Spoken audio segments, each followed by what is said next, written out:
Hello friends, welcome back to T point tech. Students, core Java की series में previous video में हमने cover किया था इनर क्लासेस। आज इस वीडियो में हम कवर करने जा रहे हैं एक स्पेशल ऑपरेटर जिसको इंस्टेंस ऑफ ऑपरेटर कहा जाता है। इसका यूज किया जाता है ये पता लगाने के लिए कि गिवन ऑब्जेक्ट किस क्लास का है या किस इंटरफेस का। चलिए इस ऑपरेटर को सबसे पहले थ्योरेटिकली समझते हैं, फिर इसका आपको एक प्रैक्टिकल करके दिखाते हैं। स्टूडेंट्स, इंस्टेंस ऑफ ऑपरेटर का यूज ये टेस्ट करने के लिए किया जाता है कि जो ऑब्जेक्ट है वो किस क्लास का है या किस चाइल्ड क्लास का या किस इंटरफेस का है। आपके पास एक ऑब्जेक्ट है ओबी। अब मैं पता लगाना चाहता हूं कि ऑब्जेक्ट किस क्लास से बिलोंग करता है।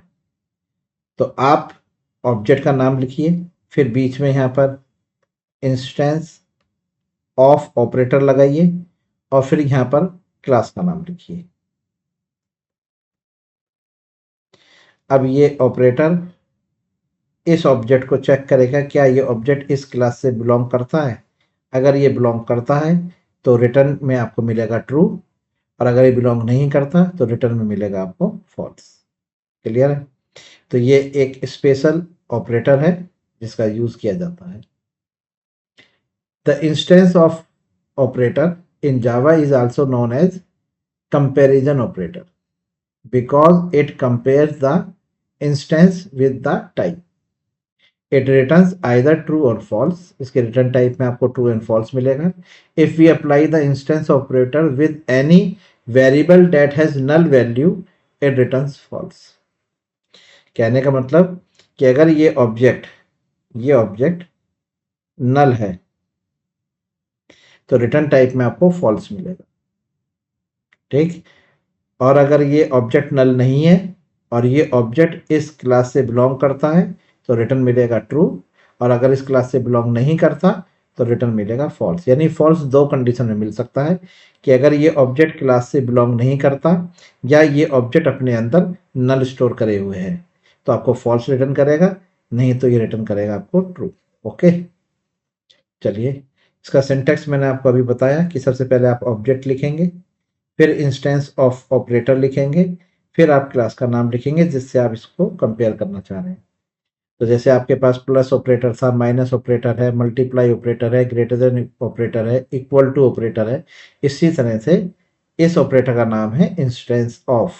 हाँ जी, ये ऑपरेटर का नाम है। क्लियर?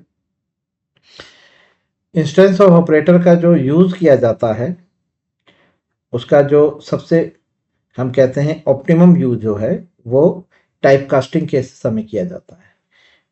ये पता लगाने के लिए कि हम जो टाइप कास्ट करने जा रहे हैं वो सही है कि नहीं।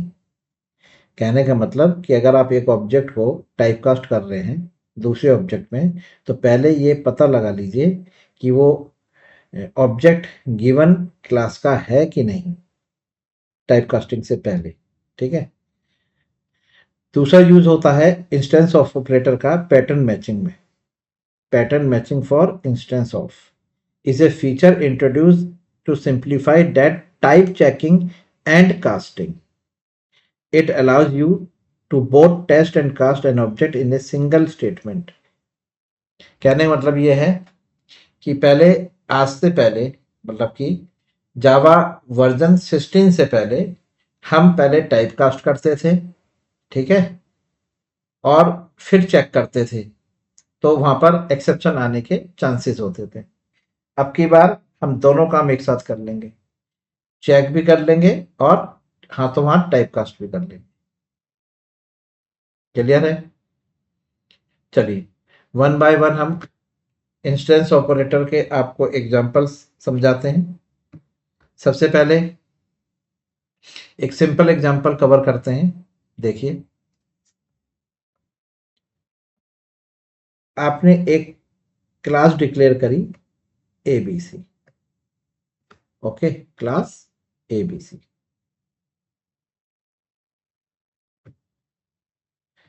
और आपने इस क्लास का एक ऑब्जेक्ट क्रिएट करा।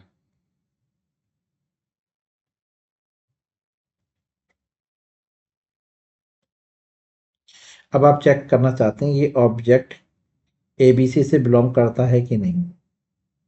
तो आपने सिंपल लिखा system dot out dot print और यहाँ लिखा आपने ऑब्जेक्ट और ऑपरेटर लिखा इंस्टेंस ऑफ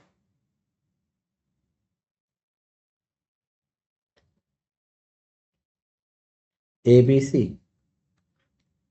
तो स्टूडेंट ये आपका ऑपरेटर है, जैसे प्लस माइनस होता है ये ऑपरेटर है।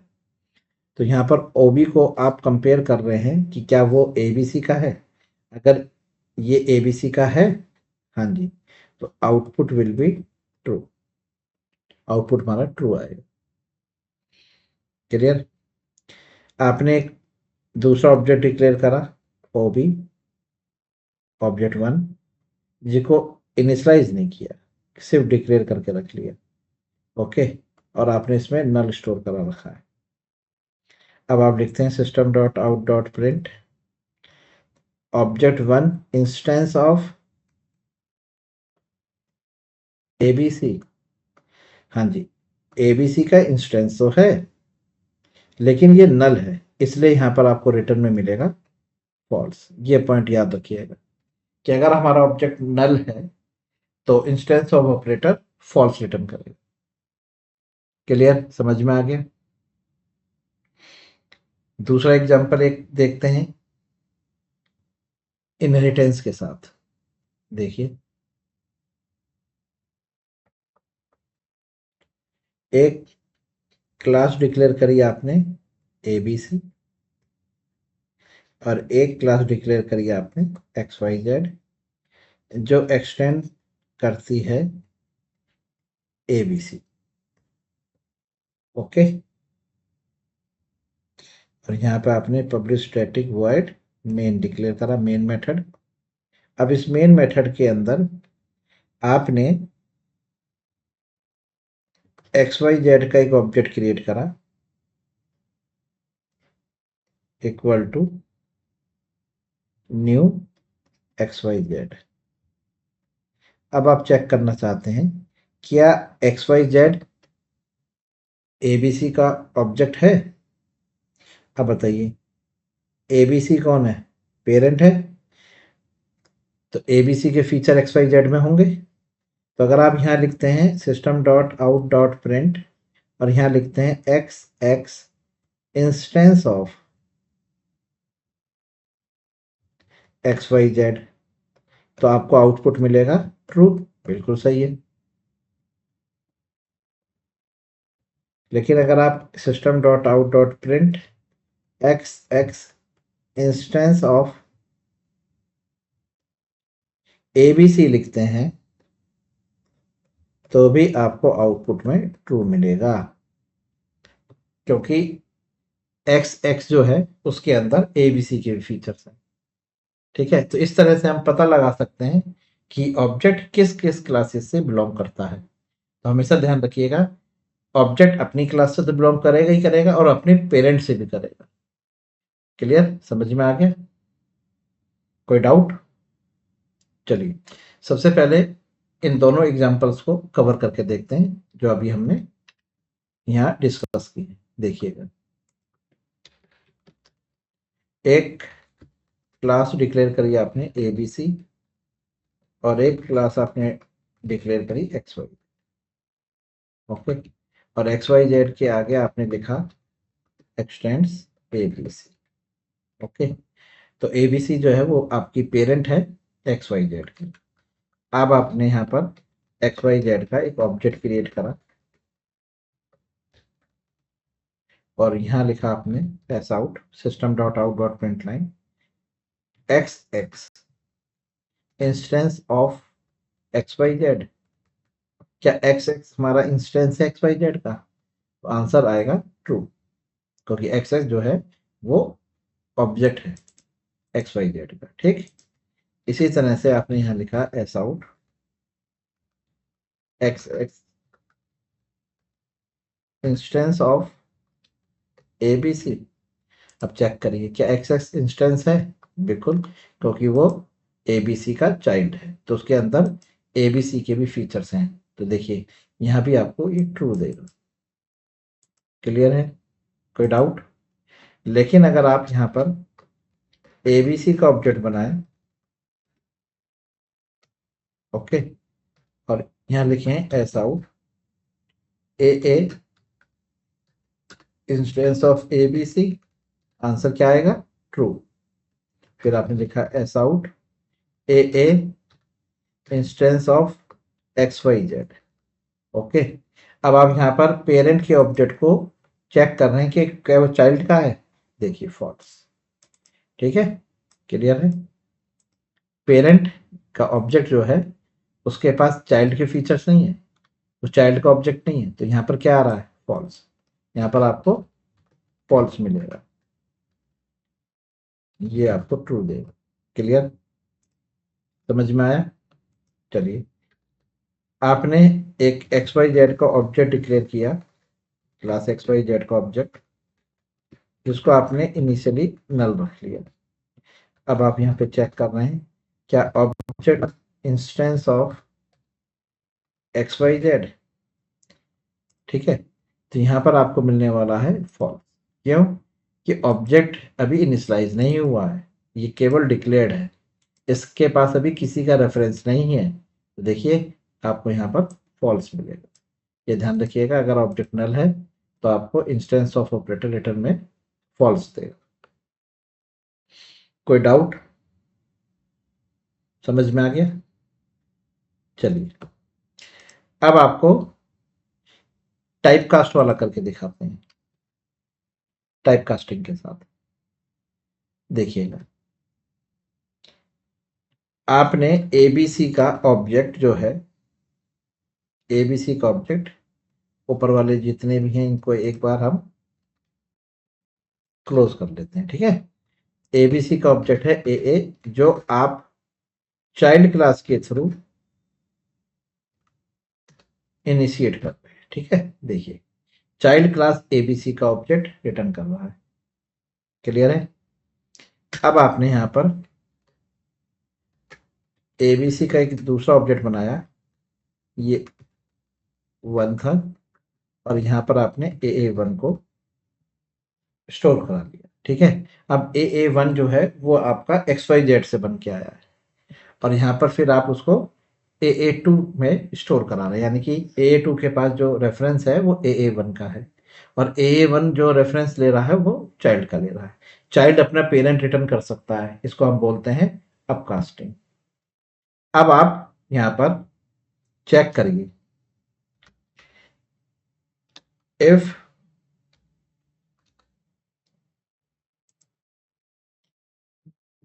ए two instance of X Y Z, क्या ए टू इंस्टेंस है एक्स वाई जेड का?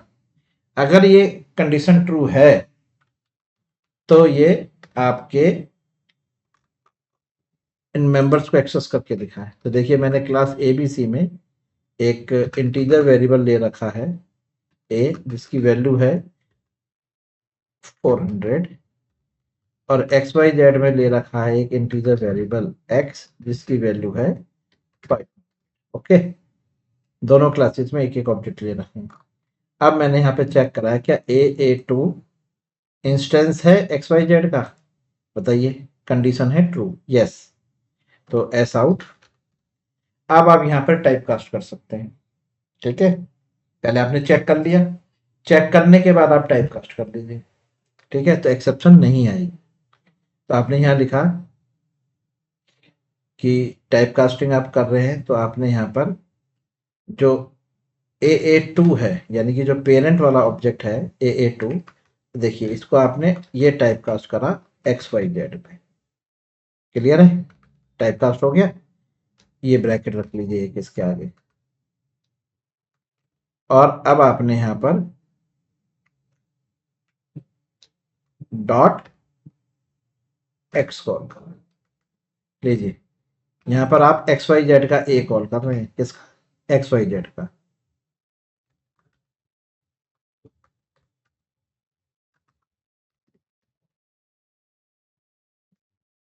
आप पेरेंट वाला तो कॉल कर ही सकते हैं। ये देखिए, पेरेंट वाला तो कॉल होगा ही होगा, वहां पे आपको टाइप कास्टिंग की जरूरत नहीं होगी। ये देखिए, ये देखिए, तो आपके पास यहाँ पर एक्स वाई जेड का 500 और ए बी सी का 400। तो ए बी सी का तो आप एक्सेस कर ही सकते हैं क्योंकि ऑब्जेक्ट ए बी सी का है, लेकिन यहाँ पर आपने टाइप कास्टिंग करी है, यानी कि डाउन कास्टिंग हो गई यहाँ पर। तो ये देखिए, हो गया आउटपुट। तो इस तरह से आप टाइप कास्टिंग कर सकते हैं, यानी कि आपने पेरेंट को चाइल्ड में कन्वर्ट करा है, जो डायरेक्ट पॉसिबल नहीं था। आपने इंस्टेंस ऑफ ऑपरेटर की हेल्प से पहले चेक करा कि क्या ए टू इंस्टेंस है एक्स वाई जेड का, अगर है तो उसको टाइप कास्ट कर दो। तो यहाँ पर आप एक तरह का वैलिडेशन पहले आपने चेक की है, फिर आपने टाइप कास्टिंग करी है। ये वाला पॉइंट स्टूडेंट्स, हमने ये वाला पॉइंट कवर किया है यहाँ पर। देखिए, ये देखिए, पैटर्न मैचिंग में था ना कि simply checking and casting, it allow you to both test and cast an object in a single more concise statement. Clear है? तो ये वाला पॉइंट हमने यहाँ पर कवर किया। चलिए एक एग्जांपल और कवर करते हैं इसका, जिसमें स्टूडेंट हम इंस्टेंस ऑफ ऑपरेटर की हेल्प से ये पता लगाएंगे कि हमारे पास जो गिवन ऑब्जेक्ट है वो किस क्लास का है, और उसको हम एक ही स्टेटमेंट में, मतलब कि इंस्टेंस ऑफ ऑपरेटर का जो आपका टेस्ट आएगा ट्रू, तो उसी टाइम हम टाइप कास्टिंग कर लेंगे, यानी कि चेकिंग और कास्टिंग दोनों एक ही लाइन में पॉसिबल हो सकती है जावा 16 और उसके आगे के वर्जन्स में, ये पॉसिबल है। ओके, चलिए आपको इस एग्जाम्पल को कवर करके दिखाते हैं। देखिए, पहले आप इसको एक एग्जाम्पल के थ्रू यहाँ पहले समझ लीजिए कि आपने एक स्ट्रिंग ऑब्जेक्ट लिया है जिसकी वैल्यू है, मान के चलिए कैट। ओके, ये मैंने ऑब्जेक्ट डिक्लेयर करा है। अब मैं यहाँ पर चेक कर रहा हूँ कि if O B instance of string, ये मैंने एक ऑब्जेक्ट टाइप लिया है। Okay, clear? अगर है तो मुझे इस जो कैट स्ट्रिंग है इसकी लेंथ निकालनी है। तो O B is instance of string, yes, condition true. तो अब आप यहाँ पर क्या करेंगे, देखिए सबसे पहले आप एक स्ट्रिंग वेरिएबल लेंगे जेड, जिसमें आपने ऑब्जेक्ट को टाइप कास्ट करा है स्ट्रिंग में। ऑब्जेक्ट टाइप कास्ट वो है स्ट्रिंग में, फिर आप इसकी system dot out dot print Z dot length निकाल रहे हैं। ये देखिए, तो सबसे पहले आपने यहाँ पर चेक कराया कि क्या ये ऑब्जेक्ट स्ट्रिंग से बिलोंग करता है। अगर करता है तो इस ऑब्जेक्ट को स्ट्रिंग में टाइप कास्ट कर दिया जाए, यानी कि वो जेड में आ जाएगा। फिर आपने जेड डॉट लेंथ निकाल कर चेक करा। ठीक है, अब इसी काम को आप चाहें तो इस वाली लाइन को इग्नोर करा सकते हैं। कैसे ये लाइन इग्नोर हो सकती है? ये वाली लाइन आप इसको इस तरह से लिखिए, if object instance of string, ये जेड लिखा, लीजिए हो गया सॉल्व। अब अगर ये कंडीशन ट्रू निकली तो ये जो जेड है ये टाइप कास्ट हो जाएगा, मतलब ये ऑब्जेक्ट जो है वो स्ट्रिंग में टाइप कास्ट हो जाएगा, यानी जेड में। अब आप लिखिए system dot out dot print Z dot length, लीजिए,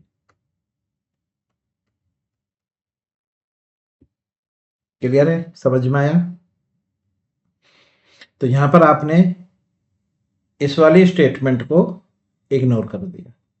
चलिए इसको भी आपको इंप्लीमेंट करके दिखाते हैं, देखिएगा।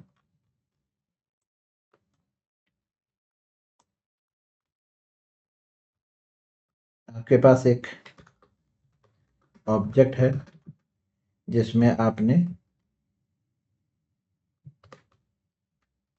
कैट स्टोर करा लिया है। ठीक है, अब आप यहाँ पे चेक करते हैं कि if O B instance of string अगर है string Z equal to object, और ऑब्जेक्ट को ये आपने स्ट्रिंग में टाइप कास्ट करा लिया। और फिर आप यहाँ लिख रहे हैं एस आउट, और यहाँ लिखा आपने length Z dot length. Okay, यहाँ पर आप जैसे आपने लिखा हाउ आर यू, तो ये लेंथ इसकी काउंट करके आपको देगा। ये देखिए रन करके देखते हैं तो आंसर आएगा 12, बिल्कुल सही। ओके, तो यहाँ पर आपने पहले चेक करा कि ये जो ऑब्जेक्ट है क्या ये मेरे स्ट्रिंग क्लास का है, अगर है तो उसे टाइप कास्ट कर दें। चलिए एक काम आपने चेक करा। अब इसी का एक शॉर्ट हैंड तरीका देखिए जो पॉसिबल है 16 जावा 16 से। If O B instance of string, तो देखो इसको एस में कन्वर्ट कर देगा, और यहाँ लिखा आपने एस आउट, और यहाँ आपने लेंथ निकाला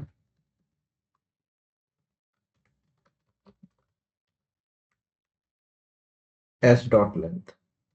लीजिए, तो इन दोनों में क्या डिफरेंस है कि यहीं पर ये चेक करेगा और यहीं के यहीं ये टाइप कास्ट कर देगा सिंगल लाइन।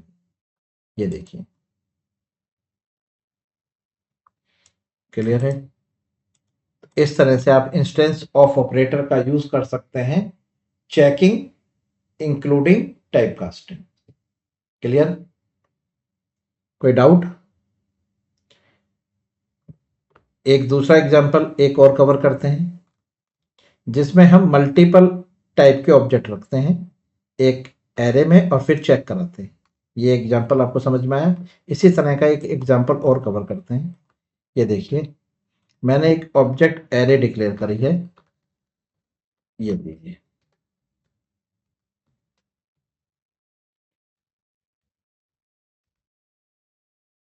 इसमें मैंने एक स्ट्रिंग पास करी है हेलो, एक स्ट्रिंग वेरिएबल, एक आपका इंटीजर वेरिएबल, एक आपका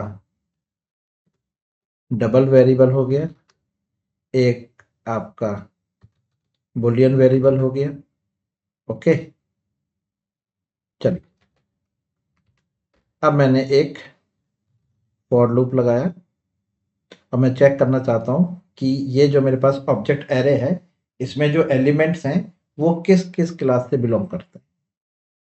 तो फॉर ईच लूप का यूज कर रहे हैं हम।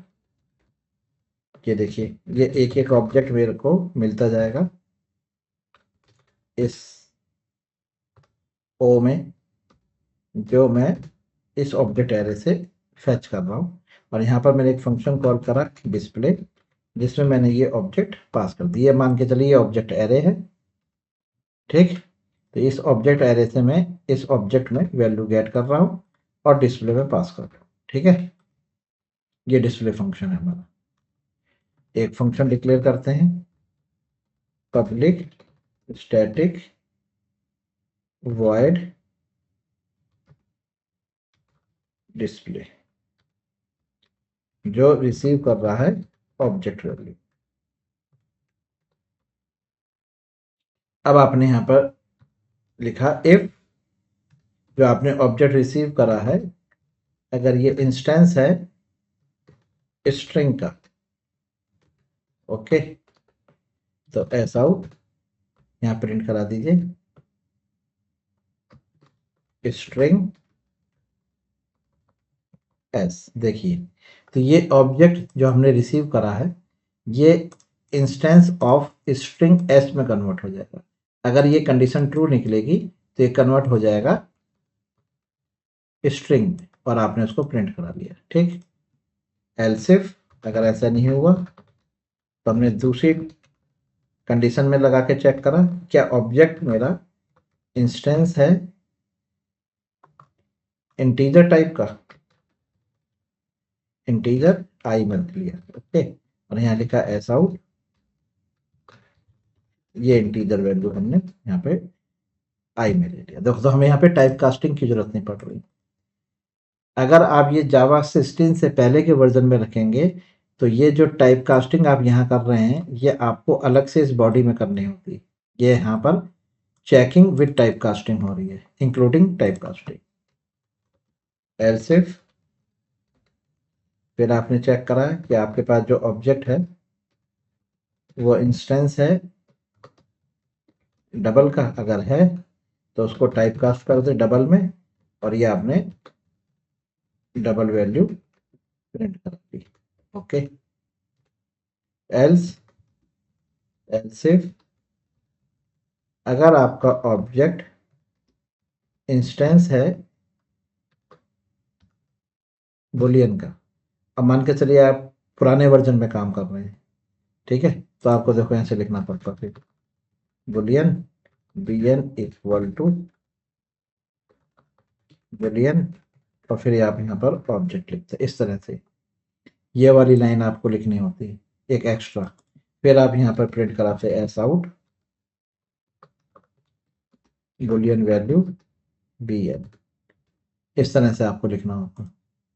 ये वाली लाइन इंक्लूड करनी पड़ती। अगर आप इस लाइन को इग्नोर करना चाहते हैं तो आप यहाँ पर bn लिख दीजिए, हो गया सॉल्व। यहीं पर चेक होगा, कंडीशन ट्रू निकली तो ये ऑब्जेक्ट इस बुलियन में टाइप कास्ट हो जाएगा। तो आपको अब ये लाइन लिखने की जरूरत नहीं है। क्लियर, समझ में आ गया? देखिए अब आप इसका एल्स वाला पार्ट लिख दीजिए। एल्स वाले पार्ट में क्या आएगा, जब मैच नहीं करेगा तो आप एल्स वाले पार्ट में लिख सकते हैं एस आउट, यहाँ लिख दीजिए अननोन टाइप। ओके, क्लियर है? अब अननोन टाइप में आपने जैसे यहाँ पर एक वैल्यू रख ली है हमारे पास लॉन्ग टाइप, ठीक है, ये लिखा आपने 1500 एल लिख दिया। ओके, अब चेक करिए यहाँ पर स्ट्रिंग आएगा, यहाँ पर इंटीजर आएगा, यहाँ डबल आएगा, यहाँ बुलियन आएगा। इस वाले के लिए क्या देगा, अननोन टाइप। ये देखिएगा, देखिए आ गया ना, स्ट्रिंग टाइप कास्ट हो गया, इंटीजर टाइप कास्ट हो गया, डबल हो गया, बुलियन हो गया। अननोन टाइप किसके लिए आया है, लॉन्ग वाले के लिए, क्योंकि लॉन्ग को हम यहाँ पर कंपेयर नहीं करते। आप चाहें तो अननोन टाइप में भी प्रिंट करा सकते हैं, तो आप यहाँ पे लिख सकते हैं, यहाँ पर ऑब्जेक्ट डॉट गेट क्लास, ये क्या रिटर्न करेगा, लॉन्ग। लॉन्ग लॉन्ग का नाम चाहते हैं तो लिख दीजिए डॉट गेट सिंपल नेम। तो देखिए यहाँ पे लिखा है अननोन टाइप लॉन्ग, ये लिखा आएगा अननोन टाइप लॉन्ग। आगे क्लियर है? तो यहाँ पे पता भी लग जाएगा आपको इस तरह से। तो देखिए ये यूज करा आपने इंस्टेंस ऑफ ऑपरेटर का, ये टाइप कास्ट, ये चेक करने के लिए कि ये ऑब्जेक्ट इस क्लास से बिलोंग करता है कि नहीं करता। यही इसकी मेन डेफिनेशन है जो हमने यहाँ पर कवर की है, जो आपने सबसे फर्स्ट लाइन में पढ़ी है कि instance of operator is used to test whether the object is an instance of the specific type। अब स्पेसिफिक टाइप क्लास भी हो सकती है, चाइल्ड भी हो सकता है, इंटरफेस भी हो सकता है, कुछ भी हो सकता है, किससे बिलोंग करता है। तो ये एक तरह का कंपैरिजन ऑपरेटर है, लेकिन ये ऑब्जेक्ट के साथ काम करता है, ये ध्यान रखिएगा, ठीक है।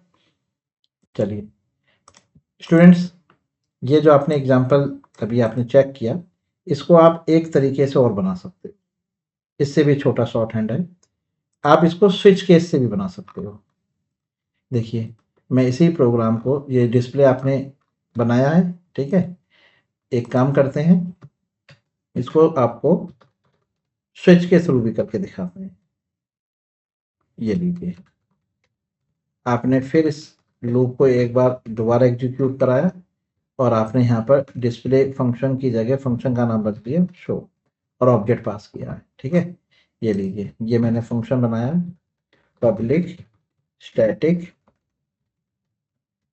वॉइड शो, और इसमें आप एक ऑब्जेक्ट रिसीव कर रहे हैं। लीजिए, ओके। अब देखिए स्टूडेंट, ये आपके पास ऑब्जेक्ट आ गया है, ठीक है। ये आपने दोबारा से लूप फॉर ईच लूप का यूज़ किया और ऑब्जेक्ट आपने पास किया है एक एक करके शो में। यहाँ पर मुझे रिसीव हो रहे हैं। अब यही प्रोग्राम जो आप ऊपर देख रहे थे इसको स्विच से देखिए। आपने एक स्ट्रिंग टाइप वेरिएबल लिया है, ठीक है, str, और इसके आगे आपने लिखा स्विच, और स्विच में आपने ये ऑब्जेक्ट पास करा है। ओके, अब आप यहाँ पर स्विच की डेफिनेशन देने जा रहे हैं। ये देखिए, ये आप इसको इस तरह से कर लीजिए, ये आ गया स्विच। अब आप ये ऑब्जेक्ट जो आप यहाँ पर रिसीव कर रहे हैं आपने इसको स्विच में पास किया है। अब आप यहाँ पर लगाइए केस।